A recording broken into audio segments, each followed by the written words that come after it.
एक मजबूत घर बनाने का राज क्या है? आइए इसके पीछे छुपे दो अहम तस्वुरात को समझते हैं।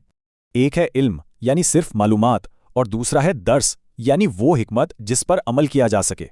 इस फर्क को समझने के लिए फितरत से एक बहुत दिलचस्प मिसाल ली गई है, और वो है मकड़ी की। मकड़ी का रेशम हैरत अंगेज तौर पर स्टील से भी ज्यादा मजबूत माना जाता है, लेकिन इसके बावजूद कुरान में मकड़ी के घर को सबसे कमजोर घर कहा गया है। तो फिर ये तजाद कैसा? इसे सबसे कमजोर घर क्यों कहा गया? इसकी दो बड़ी वजूहात हैं। पहली वजह तो इसकी तामीर है। मटीरियल मजबूत है, लेकिन घर गलत जगह और बहुत कमजोर बनता है। दूसरी वजह बेत लफ्ज में ही छुपी है, जिसका मतलब सिर्फ घर नहीं बल्कि खानदान भी है। और मकड़ी का खानदानी निज़ाम भी अजीब है। यहाँ एक दूसरे की मदद नहीं बल्कि तबाही होती है। यानी मकड़ी सब कुछ अकेले और बगैर किसी मुंसूबे या मशवरे के करती है, नतीजा कमजोरी निकलता है।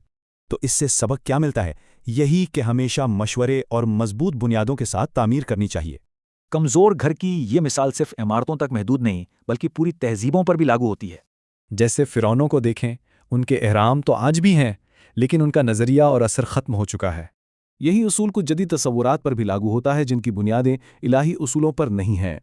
इन्हें कमज़ोर घर इसलिए कहा गया क्योंकि उनकी बुनियादें इंसान की बनाई हुई और वक्ती हैं। आखिर में एक छोटी सी कहानी जो बताती है कि मामूली चीज़ें कितनी अहम हो सकती हैं।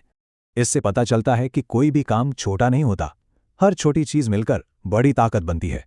तो सवाल ये पैदा होता है कि हमारे अपने काम की बुनियादें कितनी मजबूत हैं।